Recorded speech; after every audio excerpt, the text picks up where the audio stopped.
Oil doesn't move like this when everything's fine. When you see crude spike hard, headlines start screaming, shipping gets weird, and every politician suddenly sounds like they're reading from two different scripts.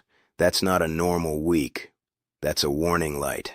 And right now, there's a very specific story being sold to the public. This Iran war is basically wrapping up, it's contained, it's under control, and the worst is behind us. I don't buy it. Not because I'm trying to scare you, and not because I want to live in doom mode. I don't buy it because the pieces on the board do not look like we're about to pack it up and go home. They look like escalation management, market management, and narrative management all happening at the same time. And those three things rarely show up together when a conflict is actually ending. Let me explain the difference, because this matters. When a war is genuinely winding down, you see a consistent pattern. The messaging lines up with actions, the temperature drops, the risk to global choke points decreases, the incentives shift toward de-escalation. When a war is not winding down, the messaging starts sounding like public relations while the hardware keeps moving, the strikes keep happening, and the choke points stay dangerous. You can call that propaganda, you can call it spin, you can call it crisis communication. Whatever label you like, the result is the same. The public hears, "It's fine," while the map says, "It's not fine." Start with the Strait of Hormuz, because that's the heartbeat of this entire situation. That waterway isn't just some abstract geography trivia. It's one of the most important energy choke points on the planet. A huge share of the world's oil and LNG flows through there. When it's disrupted, it doesn't just raise prices.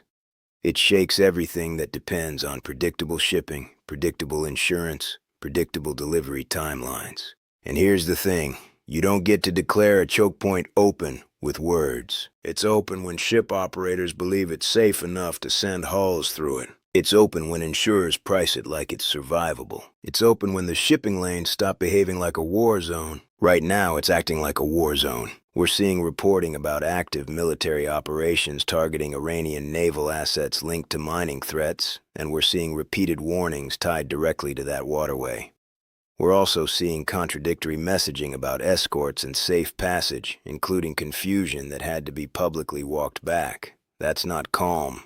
That's volatility with a microphone. And if you want one simple way to know the risk isn't gone, look at what major energy players and governments are doing. When the strait is truly safe, you don't see emergency planning around strategic stockpile releases. You don't see CEOs warning of catastrophe. You don't see naval movements justified as defensive support tied to reopening shipping lanes when things calm. That's escalation language wearing a calm mask. Now zoom out to the broader picture. The conflict isn't just about one headline. It's about pressure points, Iran's posture, U.S. posture, allies and regional partners trying to avoid being dragged in while still hosting bases and infrastructure, markets trying to guess what comes next, and politicians trying to keep everyone from panicking. That's why you're hearing two messages at once. Message one is, it's under control, we're close to the end, don't worry. Message two is, we're increasing strikes, moving assets, reinforcing deployments, and warning about consequences. Those can't both be true in a meaningful way, not for long. And I'm not even saying this definitely becomes World War whatever. I'm saying the risk of widening is real because the incentives for widening are real. Here's one of the incentives people don't like to say out loud. Energy leverage. If you can squeeze or disrupt a rival's access to energy, you can slow them down without firing at them directly. That matters for China, it matters for Europe, it matters for any economy that depends heavily on imported energy through fragile lanes. So when you hear chatter about strategic reserves, coordinated releases, and emergency reroutes, that's not just oil talk, that's geopolitical talk. And it's also domestic politics talk because fuel prices hit regular people fast. Fuel prices hit elections. Fuel prices hit approval ratings. Fuel prices hit everything that needs shipping, trucking, farming, manufacturing. So leaders have a strong incentive to sound soothing even when the situation isn't soothing. That doesn't mean they're evil. It means they're trying to prevent a stampede. But the downside is, soothing talk can make the public underestimate the risk. Now let's talk about escalation mechanics. What actually widens a conflict like this? It's rarely one side waking up and saying, Let's expand the war for fun. It's usually miscalculation, retaliation loops, and one incident that forces a bigger response. A ship gets hit that shouldn't have gotten hit. A base takes damage that crosses a line. A critical infrastructure strike creates panic and demands a show of force. A cyber event hits the wrong target and becomes politically impossible to ignore. Or a regional actor gets pulled in because they're hosting assets, or they're perceived as facilitating strikes, or they take a hit and have to respond. That's how the staircase works. And right now, the staircase is crowded. You've got threats and counter-threats around Hormuz. You've got repeated strikes and counterstrikes. You've got Gulf states sitting in the most uncomfortable position on Earth because they want stability, but they also sit near the blast zone. You've got the risk that energy infrastructure becomes a bargaining chip, or worse, becomes collateral. And you've got the narrative war layered over it all, where each side tries to claim strength, claim control, and claim moral necessity. Here's a point I think a lot of people miss. Even if you believe one side is right, the machinery of escalation doesn't care about your belief. It cares about incentives and capability. And in that sense, the scariest posture isn't rage. It's rigidity. When both sides signal they can't back down without losing face, losing deterrence, or risking internal instability, you get an immovable object meeting an unstoppable force. That's when small triggers become big triggers. Now, what about those reports of blackouts and strikes on critical systems? That's another escalation marker, when you start seeing attacks that create large-scale disruption in a capital city, whether it's power, communications, fuel distribution, or logistics. That's not limited messaging. That's pressure designed to shape behavior. And that's where you have to be careful as a viewer. In the fog of war, the internet turns every flash into a superweapon, every blackout into an EMP, every rumor into a certainty. You'll hear 1,000 confident claims and half of them will age like milk. The smarter way to think about it is simpler. If critical systems are getting hit, the conflict is not cooling, it's heating. And the public should treat that as a signal, not as entertainment. Now let's talk about the market side for a second, because it's not separate from the war. It's part of the war's pressure system. When oil spikes and then drops on a headline, people mistake the drop for resolution. That's a beginner mistake. Markets can bounce for all kinds of reasons. Damage control statements, temporary reroutes, expectations of strategic reserve releases, big traders taking profit, algorithms reacting to certain words.